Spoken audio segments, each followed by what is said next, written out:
السلام عليكم ورحمة الله وبركاته. إن الحمد لله نحمده ونستعينه ونستغفره ونعوذ بالله من شرور أنفسنا ومن سيئات أعمالنا. من يهده الله فلا مضل له ومن يضلل فلا هادي له. وأشهد أن لا إله إلا الله وحده لا شريك له وأشهد أن محمدا عبده ورسوله. صلى الله تعالى عليه وعلى آله وصحبه وسلم تسليما كثيرا.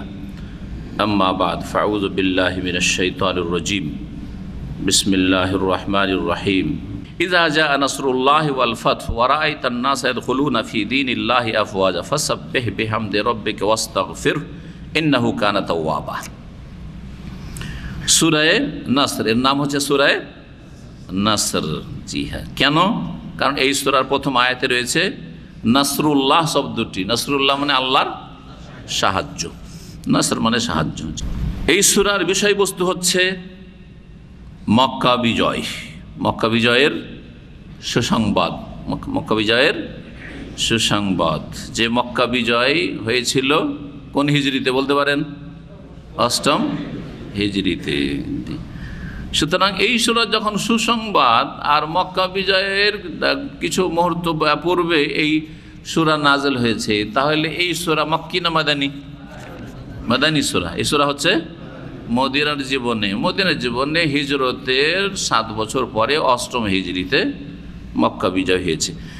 এই সূরাতে যে ফাথ বিজয়ের কথা বলা হচ্ছে, সমস্ত তাফসীরকাররা এক বাক্যে বলেছেন এই ফাথ বিজয় মানে মক্কার বিজয়, মক্কার বিজয়। জি হ্যাঁ, কিন্তু সূরাতুল ফাথ যে আরেকটি সূরা রয়েছে, ইন্না ফাতাহনা লাকা ফাতহাম মুবিনা, আল্লাহ বলছেন নিশ্চয় হে নবী তোমাকে সুস্পষ্ট বিজয় প্রদান করেছি। এর তাফসীরে দ্বিমত আছে।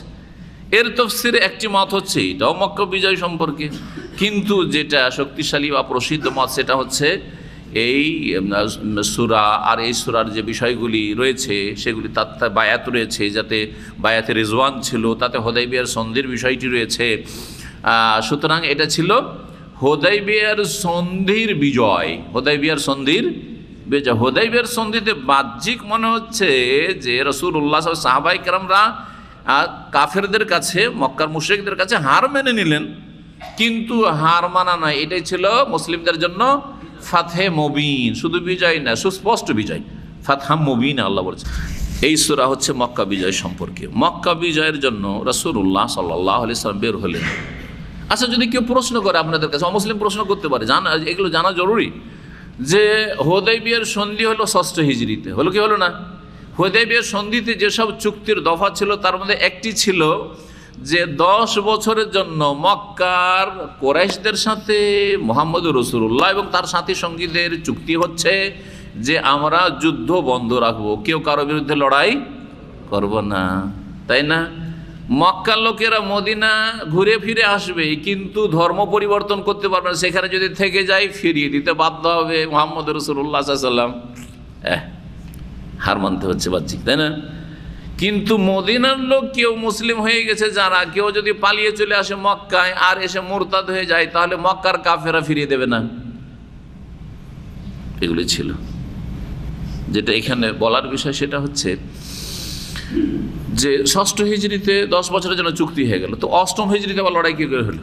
মক্কা বিজয় আসবেন আগামী বছর 6ষ্ঠ হিজরিতে হুদাইবিয়ার সন্ধি, 7ম হিজরিতে উমরাতুল কাজার জন্য আসবেন 3 দিন থাকবেন, অস্ত্রবিহীন আসবেন, অস্ত্র থাকলে লুকায়িত থাকবে, অস্ত্র খোলা থাকবে না, আর এসে 3 দিন উমরা করে আবার বিদায় হয়ে মদিনা চলে যাবেন, মক্কায় থাকার অধিকার নেই।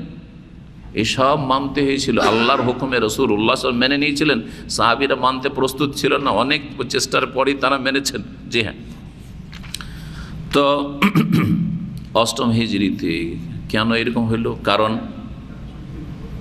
এই চুক্তির মধ্যে আর একটা চুক্তির দফা ছিল, সেটা ছিল যে মক্কার কুরাইশরা আরবের যেসব গোত্ররা আছে যে কোনো গোত্রের সাথে মিত্রতার সম্পর্ক আর সন্ধি করতে পারে, চুক্তি করতে পারে।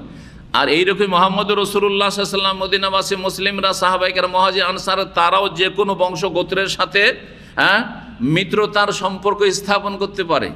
এর ভিত্তিতে রাসূলুল্লাহ সাল্লাল্লাহু আলাইহি ওয়াসাল্লামের মিত্র গোত্র যে ছিল খোজা, তাদের ওপর মক্কার কোরাইশদের মিত্র গোত্র হামলা করে হত্যা করে ফেলে অনেক লোক।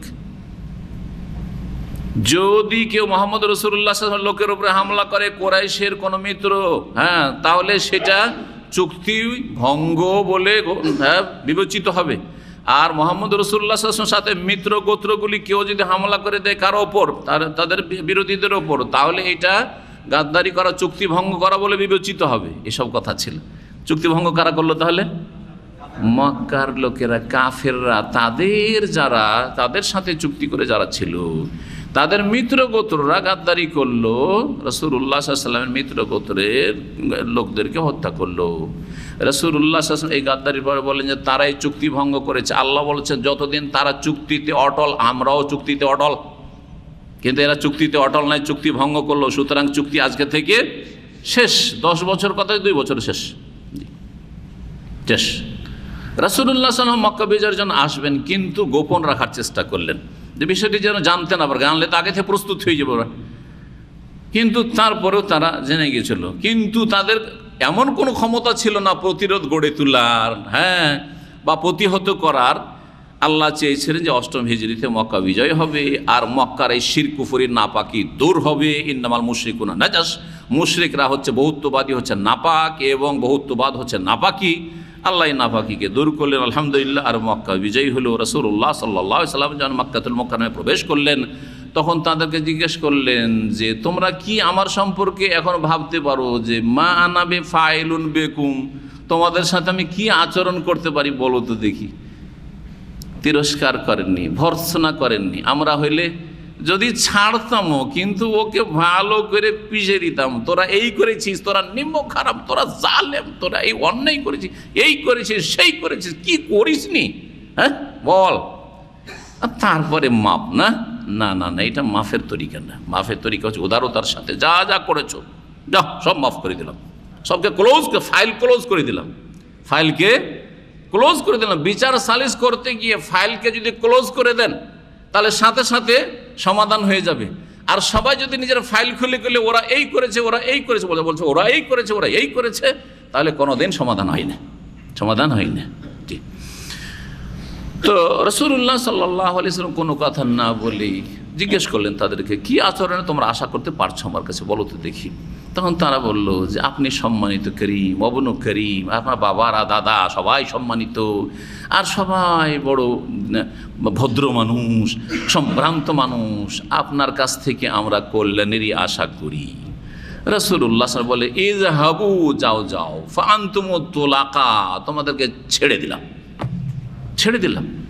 লা তাসরিবা আলাইকুমুল ইয়াউম, তোমাদের উপর কোনো তিরস্কারের একটি ভাষাও নেই, শব্দও নেই, কোনো ভর্ৎসনা নেই। লা তাসরিবা আলাইকুমুল ইয়াউম, আল্লাহ তোমাদের মাফ করুন।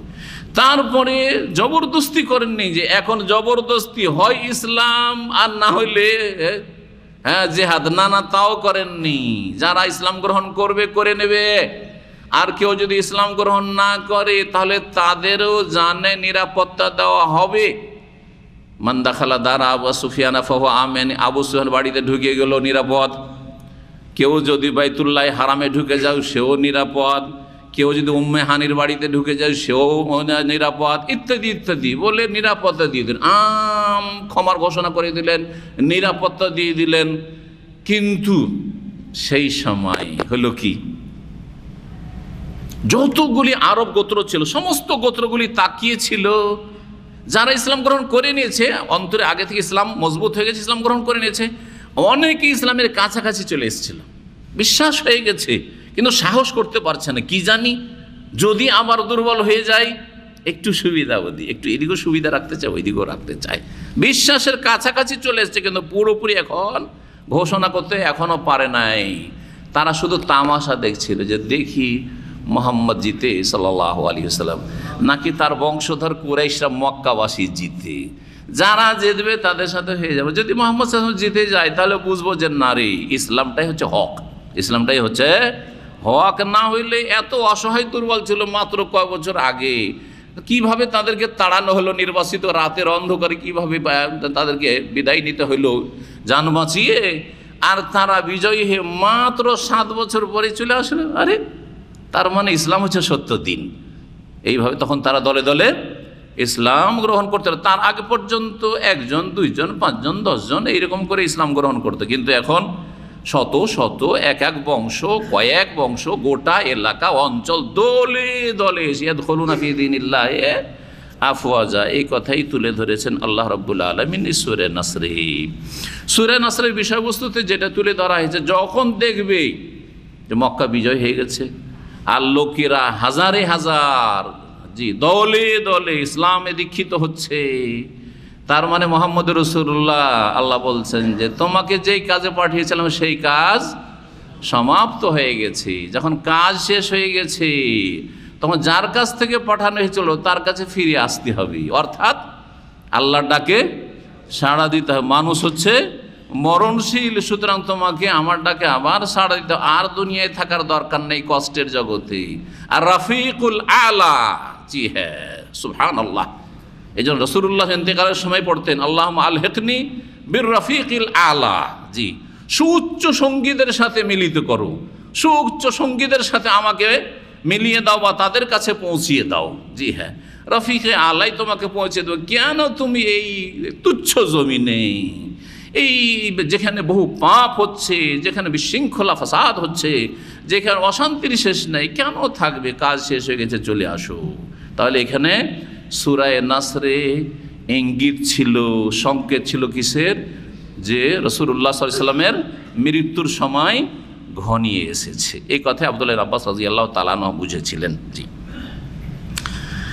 তাফসীর করি এখন। আল্লাহ রাব্বুল আলামিন ইরশাদ করেছেন বিসমিল্লাহির রহমানির রহিম, ইজা জা নাসরুল্লাহি ওয়াল ফাত। ইজা মানে যখন, জা মানে আশা, জা ইয়াজিউ মানে আশা, আর আতা ইয়াতি মানেও আশা, আতা। আর আতা যখন বলবেন তখন ওর মানে হবে দেওয়া। জি, নাসরুল্লাহ মানে তো বললাম, নাসর মানে সাহায্য, আল্লাহর সাহায্য। ওয়াল ফাত মানে বিজয়। সাহায্য আর বিজয় কি পার্থক্য আছে? যে আল্লাহ দুটো শব্দ বললেন, সাহায্য আর বিজয় কোনো পার্থক্য আছে না নেই? আছে। কি পার্থক্য আছে? এখানে আম আর খাসের পার্থক্য আছে। আম আর খাসের পার্থক্য আছে। সাহায্য হচ্ছে ব্যাপক অর্থপূর্ণ। আম, আম বুঝেন তো? আরবির আম, বাংলার আম নয়। এবার কথা বুঝতে পারছেন না? আরবির আম হচ্ছে মানে ব্যাপক অর্থপূর্ণ। আল্লাহর সাহায্য অনেক রকম। ব্যক্তি জীবনের সাহায্য, আর্থিক সাহায্য, পারিবারিক সাহায্য, মানসিক সাহায্য, হ্যাঁ, হেদায়েতের সাহায্য ইত্যাদি ইত্যাদি, সামাজিক সাহায্য, রাষ্ট্রীয় সাহায্য, সব ক্ষেত্রে, দেশে সাহায্য, বিদেশে সাহায্য, সব ক্ষেত্রে, সুস্থতার ক্ষেত্রে সাহায্য, সব রকম সাহায্য। তো সাহায্য হচ্ছে আম কথা, ব্যাপক কথা। আর বিজয় হচ্ছে খাস। জি, বিজয় আল্লাহর সাহায্যের অন্তর্ভুক্ত, কিন্তু বিশেষ ধরনের সাহায্য। জি, কাফের, জালেম অথবা অসৎ অথবা যারা আপনার শত্রুর ওপর বিজয় লাভ করাকে ফাতহ বলা হয়, বিজয় বলা হয়। আল্লাহ বলছেন ইজা জা নাসরুল্লাহ, যখন আল্লাহর সাহায্য চলে আসবে, ওয়াল ফাতহ এবং বিজয় চলে আসবে। মানে ইজা জা নাসরুল্লাহ, ইজা জা আল ফাতহ। জি জি, নাসরুল্লাহর উপরে আতফ হচ্ছে ফাতহ। যখন আল্লাহর সাহায্য এবং বিজয় চলে আসবে। ওয়া রাআইতান নাস, রাআইতা, রাআইতা মানে রাআয়ারা মানে হচ্ছে দেখা। আর তুমি মানুষকে দেখবে। আর নাস, আর নাস, ইনসান হচ্ছে এক বচন, হ্যাঁ, আর নাস হচ্ছে ইসিম জামা, আর ওনাস বা আনাসি হচ্ছে জামা। যদিও কেউ কেউ আন্নাসকেও জামা বলেছেন, কিন্তু এটা হচ্ছে ইসমে জামা। জি, একটু পার্থক্য আছে শব্দের ক্ষেত্রে আরবি গ্রামারে। আর মানুষকে দেখবে মানে মানুষজনকে, লোকজনকে দেখবে। ইয়াদখুলুনা, তারা প্রবেশ করছে, ফি দীনিল্লাহি, আল্লাহর দ্বীনে, আফওয়াজা, ফৌজের বহুবচন। আফওয়াজা মানে দলে দলে, 1 জন 2 জন নয়, শত শত একসাথে আসছে, গোটা বংশ উজাড় হয়ে চলে, গোটা এলাকা চলে আসলো। জি, এইভাবে দলে দলে ইসলাম গ্রহণ করছে। ইসলামকে আল্লাহ কি বলেছেন? দিনুল্লাহ বলেছেন। কি বলেছেন?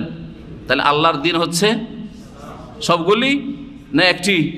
ইন্নাদ-দীন ইনদাল্লাহি আল ইসলাম, আত্মসমর্পণ করাই হচ্ছে আল্লাহর দিন। আত্মসমর্পণ করতে হবে আল্লাহর আদেশ নিষেধের সামনে, আত্মসমর্পণ করতে হবে আল্লাহর ইবাদত বন্দেগীর সামনে, আত্মসমর্পণ করতে হবে দিনের সমস্ত বিধিবিধানের মেনে নেওয়ার ক্ষেত্রে আল্লাহর সামনে। ইয়াদখুলুনা ফি দীনিল্লাহি আফওয়াজা। যখন এটা হয়ে যাবে, আল্লাহর সাহায্য চলে আসলো, বিজয় চলে আসলো, যার ফলে লোকেরা দলে দলে এখন ইসলাম গ্রহণ করছে, ইসলাম বিজয়ী হয়েছে, মুসলিমরা বিজয়ী হয়েছে, এখন কাজ শেষ হয়ে গেছে, দুনিয়ার কাজ কি হয়েছে? শেষ হয়ে গেছে। ফাসাব্বিহ বিহামদি রাব্বিকা ওয়াস্তাগফিরহু। সুতরাং তুমি তোমার প্রতিপালকের প্রশংসা সহ তাসবিহ করো, তাসবিহ করো প্রশংসার সাথে সাথে। তাসবিহ সম্পর্কে গত সপ্তাহে একটা বিস্তারিত আলোচনা হয়েছে, যেটা শুনে নেবেন যে তাসবিহ কাকে বলে। তাসবিহ কাকে বলে সংক্ষেপে একটি কথা শুধু বলো, তাসবিহ কাকে বলে বলতে পারেন? তাসবিহ মানে কি? সারা জীবন তসবিহ করে আসে, তসবিহ মানে বলতে পারেন না? মানে জিকির মানে জিকির, তসবিহ মানে কেন জিকির? অনেকগুলি জিকিরের একটা হচ্ছে তসবিহ, কিন্তু তসবিহ মানে জিকির নয়। পবিত্রতা ঘোষণা করা, মাশাআল্লাহ। সাব্বাহ মানে তসবিহ মানে হচ্ছে তানজিহ, পবিত্রতা ঘোষণা করা। কার পবিত্রতা? আল্লাহর পবিত্রতা ঘোষণা করা ত্রুটি থেকে, ঘাটতি থেকে। যখন পবিত্রতা ঘোষণা করলেন, এটা হচ্ছে নেগেটিভ মুক্ত করা। কি করা? নেতিবাচক থেকে মুক্ত ঘোষণা করা, যে আল্লাহর মধ্যে কোনো ত্রুটি নেই, আল্লাহর আদেশ নিষেধে কোনো ত্রুটি নেই, আল্লাহর সত্তা সিফাত জাত সিফাতে কোনো ত্রুটি নেই ইত্যাদি, আল্লাহর কাজে কোনো ত্রুটি নেই, আল্লাহর হিকমতে কোনো ত্রুটি নেই।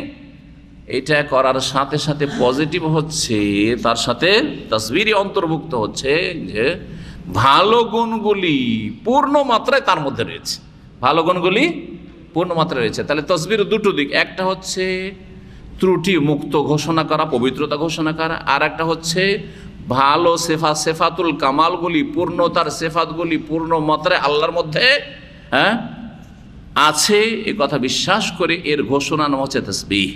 তাসবিহ করো, আল্লাহর পবিত্রতা ঘোষণা করো, আর তার সাথে সাথে বিহামদে রাব্বিকা, তোমার রবের প্রশংসার সাথে সাথে বেশি বেশি আলহামদুলিল্লাহ পড়ো, আল্লাহর হামদ করো। কয়টা হুকুম হলো? তাসবিহ করার হুকুম, প্রশংসা করার হুকুম, আর ওয়াস্তাগফিরু তৃতীয় হুকুম হচ্ছে যে তার কাছে ক্ষমা প্রার্থনা করো, মার্জনা কামনা করো। ওয়াস্তাগফিরহু, তার কাছে ক্ষমা চাও, আল্লাহর কাছে ক্ষমা চাও। রাসূলুল্লাহ সাল্লাল্লাহু আলাইহি ওয়াসাল্লামকে আল্লাহ ক্ষমা চাইতে বললেন। কাউকে যদি ক্ষমা চাইতে বলা হয়, তার মানে কি ত্রুটিযুক্ত বলে দিতে হবে নাকি? হ্যাঁ, গুমরাহি না?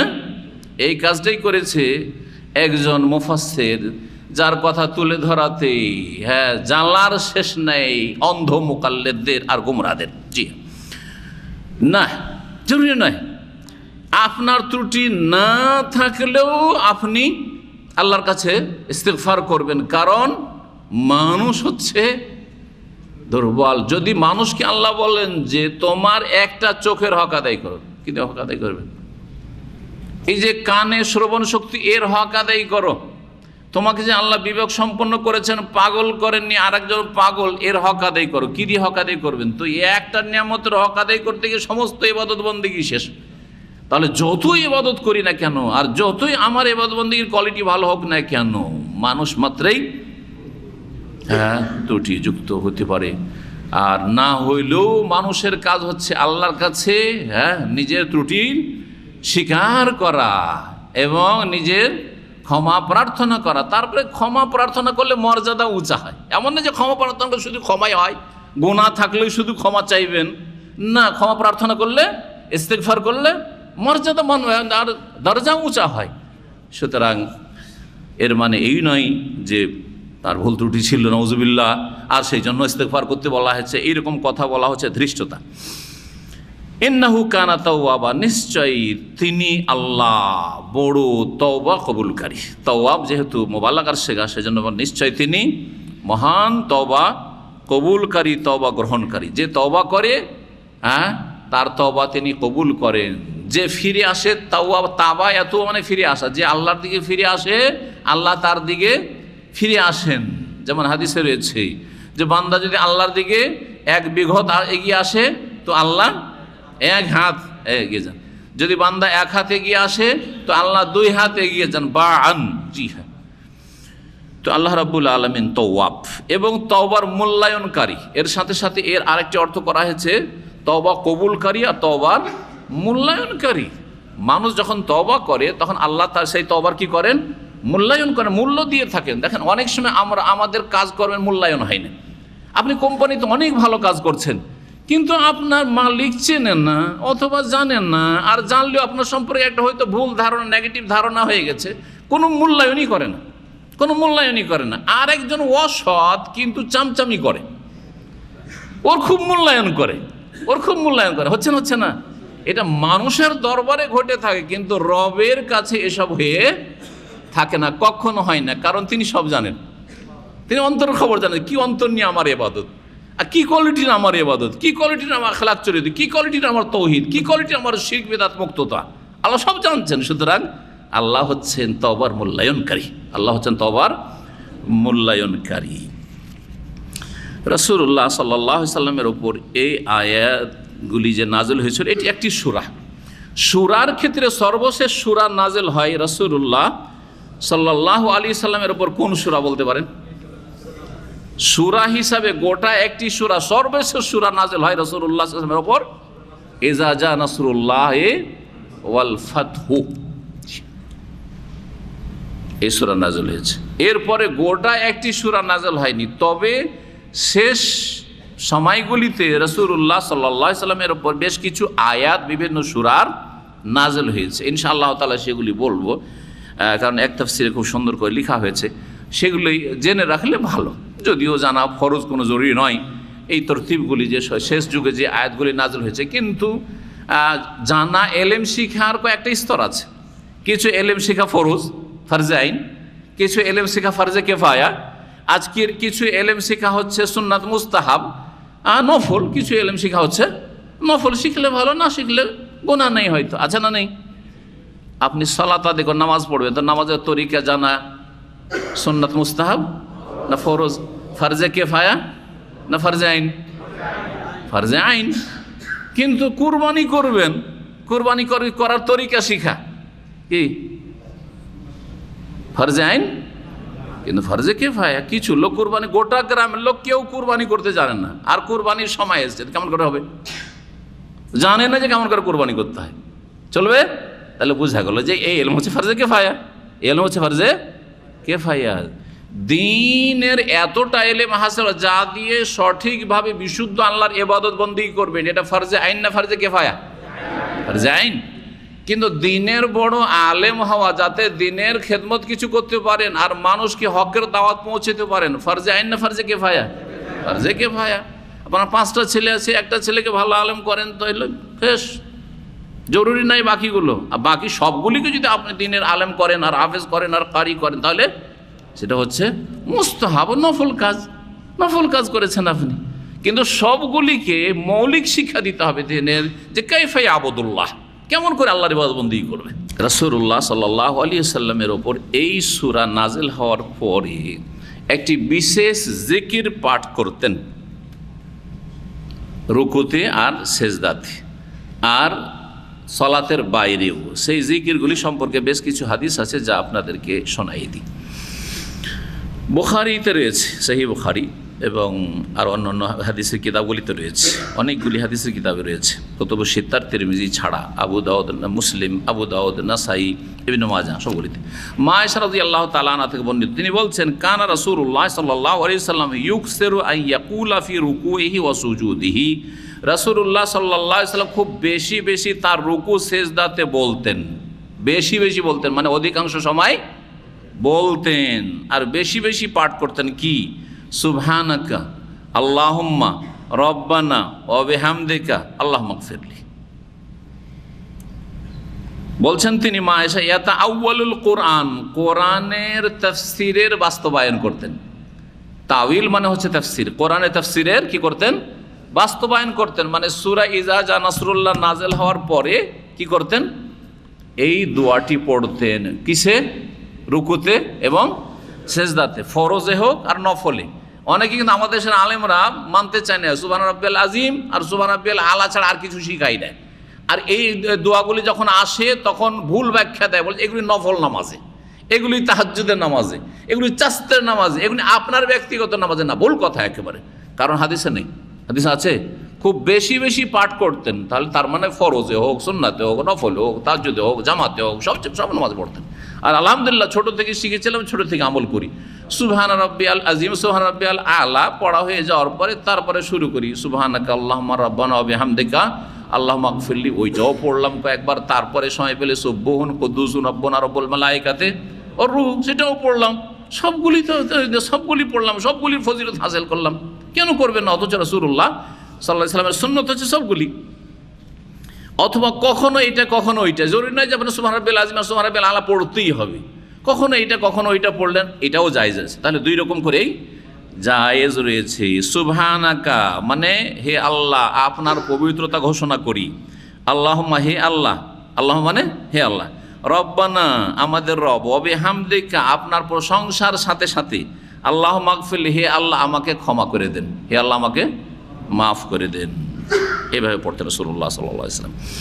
আরও মা আয়েশা রাদিয়াল্লাহু তাআলা আনহা থেকে মুসনাদ আহমদে রয়েছে, ইউকসিরু ফি আখির আমরিহি, শেষ জীবনে রাসূলুল্লাহ বেশি বেশি পড়তেন সুবহানাল্লাহি ওয়া বিহামদিহি আস্তাগফিরুল্লাহ ওয়া আতুবু ইলাইহি। সালাতের বাইরেও সুবহানাল্লাহি ওয়া বিহামদিহি আর আস্তাগফিরুল্লাহ ওয়া আতুবু ইলাইহি। আমাদের দেশের মানুষরা যে ইস্তেগফার আস্তাগফিরুল্লাহ রব্বি মিন কুল্লি যাম, এ রব্বি মিন কুল্লি যাম কোনো হাদিসে নেই, সহিও নেই, হাসানও নেই, জয়ীফও নেই, কিচ্ছু নেই, একবারে বানাওয়াট। এটা কি মানুষরা নিজে থেকে বানিয়ে দিয়েছে। জি, কথা বোঝা গেছে?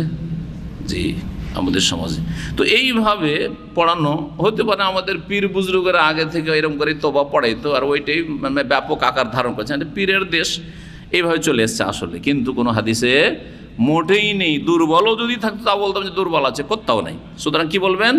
সুন্নতি দোয়াগুলি পড়বেন, আস্তাগফিরুল্লাহ ওয়া আতুবু ইলাইহি। শুধু আস্তাগফিরুল্লাহ, যেমন সালাম ফিরবেন আস্তাগফিরুল্লাহ আস্তাগফিরুল্লাহ আস্তাগফিরুল্লাহ পড়ছেন না, অথবা আস্তাগফিরুল্লাহ ওয়া আতুবু ইলাইহি, বা আস্তাগফিরুল্লাহ আল্লাযী লা ইলাহা ইল্লা হুয়াল হাইয়ুল কাইয়্যুম ওয়া আতুবু ইলাইহি, বা সুবহানাল্লাহি আলহামদুলিল্লাহ আস্তাগফিরুল্লাহ। হ্যাঁ, যেমন এখানে রয়েছে সুবহানাল্লাহি ওয়া বিহামদিহি আস্তাগফিরুল্লাহ ওয়া আতুবু ইলাইহি। তারপরে বলছেন যে ওয়াকাল ইন্না রব্বি কানা আখবারানি, রাসূলুল্লাহ সাল্লাল্লাহু আলাইহি ওয়াসাল্লাম বলছেন যে আমাকে আল্লাহ জানিয়ে দিয়েছেন যে আন্নিসা আরা আলামাতান ফি উম্মতি ওয়া আমারানি ইযা রাআইতু আন উসাব্বিহা বিহামদি ওয়া আস্তাগফিরুহু ইন্নাহু কানা তাওয়াবা। আমি আমার উম্মতের মধ্যে লক্ষণ দেখতে পাচ্ছি যে আমি আর বেশি দিন থাকবো না। বুঝতে পারছি মক্কা বিজয় হয়ে গেছে, আমি লক্ষণ বুঝতে পারছি বেশি দিন থাকবো না। সুতরাং আমাকে আল্লাহ হুকুম করেছেন যে আমি যেন তার প্রশংসা বিজড়িত তসবিহ করি আর ইস্তেগফার করি। ইন্নাহু ফাকাদ রাআইতুহা, দেখে ফেলেছি। সেটা হচ্ছে ইযা জা নাসরুল্লাহি ওয়াল ফাতহু ওয়া রাআইতান নাসা ইয়াদখুলুনা ফি দীনিল্লাহি আফওয়াজা ফাসাব্বিহ বিহামদি রাব্বিকা ওয়াস্তাগফিরহু ইন্নাহু কানা তাওয়াবা। সহিহ মুসলিমও এই রিওয়ায়াত রয়েছে, সহিহ মুসলিমও এই রিওয়ায়াত রয়েছে। ওই হাদিসটি শোনাই, কারণ হাদিসটি সহিহ বুখারীতে রয়েছে। আব্দুল্লাহ বিন আব্বাস রাদিয়াল্লাহু তাআলা আনহুমা যে এই সূরার তাফসীরটা বুঝেছিলেন, সঠিক তাফসীরটি এটি। উমর রাদিয়াল্লাহু তাআলা যখন খলিফা হইলেন, তখন তার যে খলিফার সদস্যগুলি ছিল, সংসদ সদস্য আজকালকার ভাষায়, যদিও তখন সংসদ ছিল না, মানে তার উপদেষ্টা যারা পরামর্শদাতা ছিলেন তারা সবাই বয়োজ্যেষ্ঠ ছিলেন, মুরব্বী, সবাই প্রবীণ মানুষ। কিন্তু একজন যুবককে ওদের সাথে বসিয়ে দিতেন। আর যারা বয়োজ্যেষ্ঠ তাদের একটা কিন্তু মান সম্মানের বিষয় আছে, সবসময় চিন্তা করে, তাই না? বয়স 40, 50, 60 হয়ে গেছে, ওদের পাশে যদি একটা 18 বছরের ছেলে বসে থাকার এড়িয়ে পোলা এখানে আসছে রে, আমরা কি গল্প করবো না করবো, এখানে কেন বসেও একটু আছে, তাই না? জি হ্যাঁ। তো ওই রকমটা হয়েছিল। বলছেন ইবনে আব্বাস রাদিয়াল্লাহু তাআলা বর্ণনা করেছেন, কানা ওমর ইউদখিলুনি মা আশিয়াখ বদর। উমর রাদিয়াল্লাহু তাআলা যখন পরামর্শ করতেন, তখন বদরের যারা সাহাবায়ে কেরামরা বদরের যুদ্ধে হাজির হয়েছিলেন তাদের বড় বড় শেখদেরকে, মানে প্রবীণদেরকে, মুরব্বীদেরকে ডাকতেন পরামর্শ নেওয়ার জন্য। ফাকান্না বাযুম ওয়াজাদা ফি নাফসি, কিন্তু তাদের কেউ কেউ মনে মনে আপত্তি করলো, খারাপ নজরে দেখতে লাগলো যে এই ইবনে আব্বাসকে কেন ডাকে, আব্দুল্লাহ বিন আব্বাস এই 18-20 বছরের ছেলে, একে কেন ডাকেন? ফাকালা লেমা ইউদখিল হাযা মানা, তখন ওই লোকগুলি বলেছিল যে এই লোকটাকে আমাদের সাথে কেন ঢুকাচ্ছে, ওয়ালানা আবনা মিসলু, এর যদি ঢুকাইতে হয় তো আমাদেরও তো এরকম ছেলে আছে, আমাদের ছেলেদেরকে নিয়ে আসবো, তাহলে হ্যাঁ ওকে কেন নিয়ে আসবো, আব্বাসের ছেলেকে কেন? ফাকাল ওমর তখন বললেন, ইন্নাহু মিম্মান কাদ আলিমতুম, দেখো এটা তোমরা জানো কেন যে ওকে আমি ডাকছি তোমাদের এই সভাতে, জানো পরামর্শের সময়। ফাদাহু যাতা ইয়াউমিন ফাদখালাহুম মাহুম, একদিন ইবনে আব্বাসকে প্ল্যান করেই ডাকলেন যে আজকে মুরব্বীরা বসে আছে, ইবনে আব্বাস তুমি আসো। ফামা রাআইতু আন্নাহু দাআনি ফিহিম ইল্লা লিয়ারহাম, সেই দিন কিন্তু ডেকেছিলেন এটা বোঝানোর জন্য তাদেরকে যে কেন আব্দুল্লাহ ইবনে আব্বাসকে বসাচ্ছি এখানে, এই যুবককে তোমাদের সাথে কেন বসাচ্ছি। বলছেন, জিজ্ঞেস করলেন তখন এই সূরায়ে নাসরে তাফসীর, মা তাকুলান ফি কওলিল্লাহি আযজা ওয়া জাল্লা, তোমরা বলো তো এই সূরাটাতে একটু তাফসীর করো তো, ইযা জা নাসরুল্লাহি ওয়াল ফাত, এর তাফসীর করো। ওয়া রাআইতান নাস ইয়াদখুলুনা ফি দীনিল্লাহি আফওয়াজা ফাসাব্বিহ বিহামদি রাব্বিকা ওয়াস্তাগফিরু ইন্নাহু কানা তাওয়াবা, একটু তাফসীর করো তোমার। তখন ওই মুরব্বিনা একজন বলল যে যখন আল্লাহর বিজয় চলে আসবে আর আল্লাহ সাহায্য নেমে আসবে, আমারান আন্নাহমাদাল্লাহ ওয়া নাস্তাগফিরাহু, আল্লাহ আমাদেরকে নির্দেশ দিয়েছেন যে আল্লাহ যেন প্রশংসা করি আর আল্লাহর কাছে ক্ষমা চাই। এজা নোসের না, যেহেতু সাহায্য আল্লাহ করেছেন, আল্লাহ যখন সাহায্য করেছেন তো কি করব, আল্লাহর প্রশংসা করি আর আল্লাহর কাছে ক্ষমা চাই আমাদের ত্রুটির জন্য। ওয়াফাতাহ আলাইনা, যখন বিজয় হাসিল হবে। ওয়াসাকাতা বাযুহুম, আর কিছু লোকেরা চুপ হয়ে গেল যে জানি না, এর বেশি কিছু জানি না, বললো না কিছু লোক। অনেকে নিজে চুপ থাকে যে কি বলতে গিয়ে কি ভুল হয় বলবোই না, কথাই বলতে চাই না। ফালাম ইয়াকুল শাইয়ান, কিছুই বললো না কেউ। ফাকাল আলী, তখন ওমর রাদিয়াল্লাহু তাআলা বললেন ইবনে আব্বাসকে, আকাযালিকা তাকুলি ইবনে আব্বাস, হে আব্বাসের ছেলে আব্দুল্লাহ, তোমারও মত এটাই নাকি যে যখন সাহায্য চলে আসবে তখন আল্লাহর গুণগান করো? ব্যাস, এটা তো সবাই বুঝছে, যে আরবি বুঝেছে এই তো বুঝে নিচ্ছে কথা। ফাকুলতুল্লাহ, তখন ইবনে আব্বাস বলেন, না না এই কথা না, আরও কিছু কথা আছে, এতে কিছু তত্ত্ব আছে, রহস্য আছে। ফাকালা মা তাকুল, তাহলে তুমি কি বলতে চাও বলো দেখি।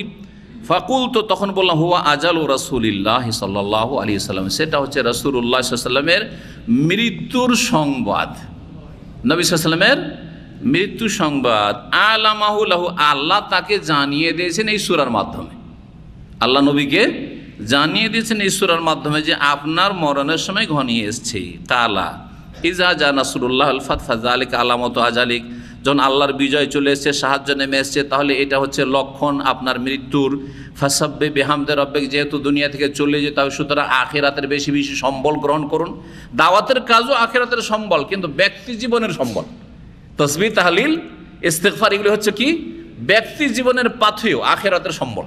এই তসবিহ করো, ইস্তিগফার করো। ফাকাল ওমর খাত্তাব, তখন ওমর খাত্তাব বলে, লা আ'লামু মিনহা ইল্লা মা তাকুল, ইবনে আব্বাস তুমি যতটা তাফসীর করলে এর বেশি তাফসীর আর আমিও জানি না, মানে এই সেম তাফসীর আমি জানি যে রাসূলুল্লাহ সাল্লাল্লাহু আলাইহি ওয়াসাল্লামের এতে মৃত্যুর সম্পর্কে ভবিষ্যৎবাণী করা হয়েছে। এই জন্য মুসনাদ আহমদ একটি হাদিস রয়েছে, আল্লাহ আলম সহিহ না যায়িফ, কিন্তু হাদিসটিতে রয়েছে, কালা রাসূলুল্লাহ সাল্লাল্লাহু আলাইহি ওয়াসাল্লাম, যখন ইজা জা নাসরুল্লাহ নাযিল হলো, নুইয়াত ইলাইয়া নাফসি, আমাকে মৃত্যুর সংবাদ দেওয়া হয়েছে, আমাকে কি করা হয়েছে, মৃত্যুর সংবাদ দেওয়া হয়েছে। ফাইন্নি মাকবুদুন ফি তিলকা সানা, আমি এই বছরে হয়তো ইন্তেকাল করব, এই বছরে ইন্তেকাল করব। এই জন্য রাসূলুল্লাহ সাল্লাল্লাহু আলাইহি ওয়াসাল্লাম বিদায় হজে কি বলতেন, খুযু আন্নি মানাসিকাকুম, তোমরা তোমাদের হজের ইবাদত বন্দেগীর কুরবানির মাসলা মাসাইল আমার কাছ থেকে জেনে নাও।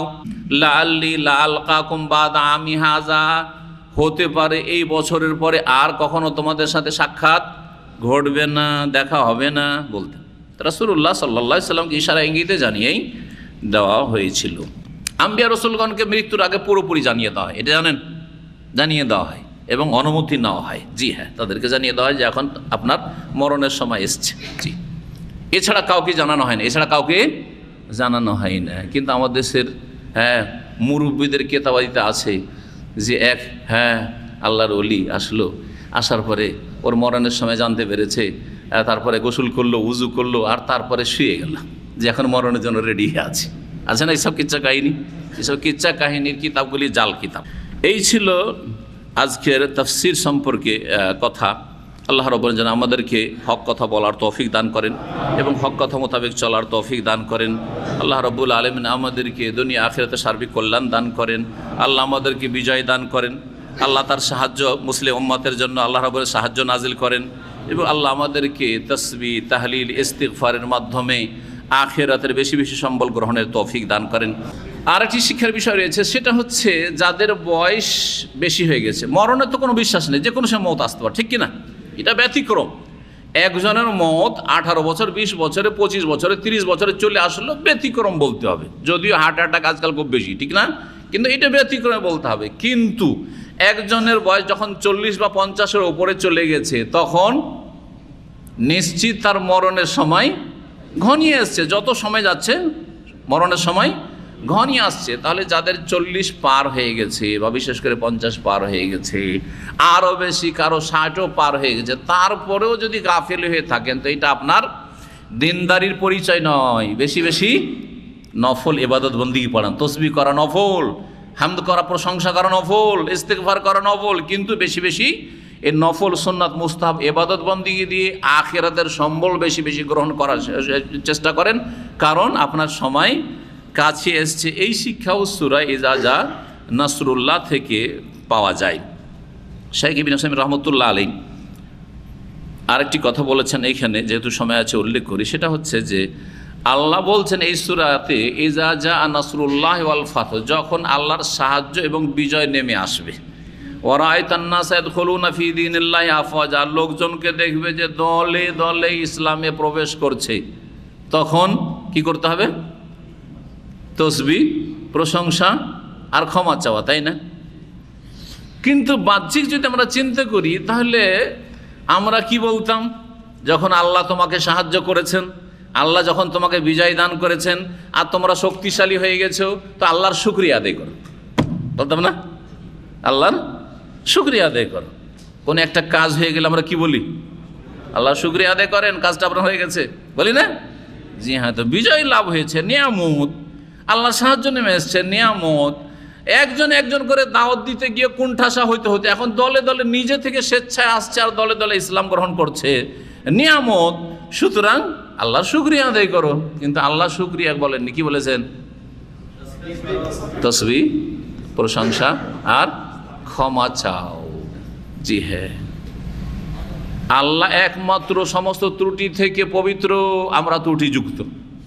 সুতরাং কখনো ভাববেন না যে আল্লাহর সাহায্য নেমে এসছে মানে পীরে কামেল হয়ে গেছি, ওলিয়ে কামেল হয়ে গেছি, আমার মতো আর কেউ নেই, না, এই অহংকার যেন না আসে, কথা ঠিক না? তারপরে ক্ষমা চাও। আরে আল্লাহর সাহায্য নেমে এসছে, তোমাদের কৃতিত্ব না, আল্লাহর দান। হ্যাঁ, তোমরা ত্রুটিযুক্ত, সুতরাং আল্লাহর কাছে ক্ষমা চাইতেই থাকো, ক্ষমা চাইতে থাকো। ঠিক ওই রকমই একটি আয়াত রয়েছে, আর একটি, দুটি আয়াত, একটি সূরা বা একটি আয়াত, সেখানে রয়েছে ইন্না নাজ্জালনা আলাইকাল কোরআনা তানজিলা। আল্লাহ বলছেন, হে নবী, তোমার ওপর আমি কোরআনে কারীম ধীরে ধীরে নাজিল করেছি। ধীরে ধীরে 23 বছরে নাজিল করেছি। তানজিল মানে ধীরে ধীরে নাজিল করা। যখন কোরআন নাজিল করেছি, তাহলে কি করো? আল্লাহ কোরআন দিয়েছেন, কোরআন দিয়ে সম্মানিত করেছেন, শুকরিয়া আদায় করো, তাই না? কিন্তু শুকরিয়া আদায় করতে বলেননি, কি বলছেন? ফাসবির লিহুকমে রব্বিক, এখন রবের নির্দেশে ধৈর্য ধারণ করো। কথাটা মনে হচ্ছে বেমানাল লাগছে নাকি? আল্লাহ কোরআন নাজিল করেছেন, সুতরাং ধৈর্য ধারণ করো। তো এই কোরআন নাজিলে কি বিপদ হয়েছে, কিছু ধৈর্য ধরতে হবে? বুঝান তো দেখি, এটা কেমন করে বুঝাবেন আপনারা? সময় আছে, এই জন্য এই ফায়দাগুলি বর্ণনা করছি, রহস্য আছে। কোরআন নাজিল করেছেন, সুতরাং ফাসবির লিহুকমে রব্বিক ওয়ালা তুতি মিনহুম আসিমান আও কাফুরা, কোনো পাপিষ্ঠ আর কোনো কাফেরের কথা মানিও না, তাদের আনুগত্য করিও না, তুমি সোজা চলো কোরআনের পথে। সূরা আসরের শেষ অংশের সাথে মিল আছে। যখন কোরআন নাজিল করেছি, কোরআনে কারীমের বাস্তবায়ন তোমার জীবনে করতে হবে, যাতে ধৈর্য লাগবে, হ্যাঁ, যাতে আস-সাবরু আলা তাআ, নেকির কাজের উপর অটলতা লাগবে, অবিচল হওয়া লাগবে, গুনাহ থেকে, পাপ থেকে বাঁচতে কোরআন শিক্ষা দিয়েছে। সুতরাং কোরআন থেকে বাঁচার ক্ষেত্রেও সবর লাগবে, সবর আর মাহামারিল্লাহ। তারপরে কোরআন যখন নাজিল করেছি, কোরআনের দাওয়াত মানুষের কাছে পৌঁছাতে হবে। তখন কেউ মারতে পারে, কেউ গাল দিতে পারে, কেউ কাফেরদের দালাল আর এজেন্ট বলতে পারে, কেউ কত কি বলতে পারে, কেউ ইসলামের দুশ্মন বলতে পারে, কত কি যে দেবে টাইটেল। ফাসবির লিহুকমে রব্বিক, রবের হুকুমের ওপর আছো কি না এর ওপর ধৈর্য ধারণ করা। ফাসবির লিহুকমে রব্বিক ওয়ালা তুতি মিনহুম আসিমান, তাদের পাপিষ্ঠদের কথা মানিও না, তাদেরকে খুশি করার চেষ্টা করিও না, আর কোনো কাফের, অস্বীকারী, অমান্যকারীকে খুশি করার চেষ্টা করিও না। আল্লাহ কেমন করে খুশি হবে এইটা যেন তোমার সবচেয়ে বড় চিন্তা হয়। আল্লাহ যেন আমাদেরকে ইখলাস দান করেন এবং এই পথের উপর আল্লাহ অবিচল রাখেন, ধৈর্য ধারণের তৌফিক দান করেন এবং সমস্ত রকমের অনিষ্ট থেকে, শার থেকে আল্লাহ যেন হেফাজত করেন। আর যারা অসৎ অনিষ্ট করতে চায় আল্লাহ যেন তাদেরকে প্রতিহত করেন, আল্লাহ তাদেরকে যেন সরিয়ে দেন, তাদেরকে আল্লাহ কোণঠাসা করেন, তাদেরকে আল্লাহ লাঞ্ছিত করেন। যারা হককে গ্রহণ করতে চায় না, হকের যেন অন্তরকে খুলতে চায় না, তাদেরকে হেদায়েত দান করেন। আর হেদায়েত না হয়ে যদি অহংকার প্রদর্শন করে তাহলে আল্লাহ যেন তাদেরকে শাস্তি দেন, তাদেরকে প্রতিহত করেন, তাদেরকে লাঞ্ছিত করেন, তাদেরকে দূর করে দেন। সুবহান রাব্বিকা রাব্বিল ইজ্জাতি আম্মা ইয়াসিফুন ওয়া সালামুন আলাল মুরসালিন ওয়ালহামদুলিল্লাহি রাব্বিল আলামিন।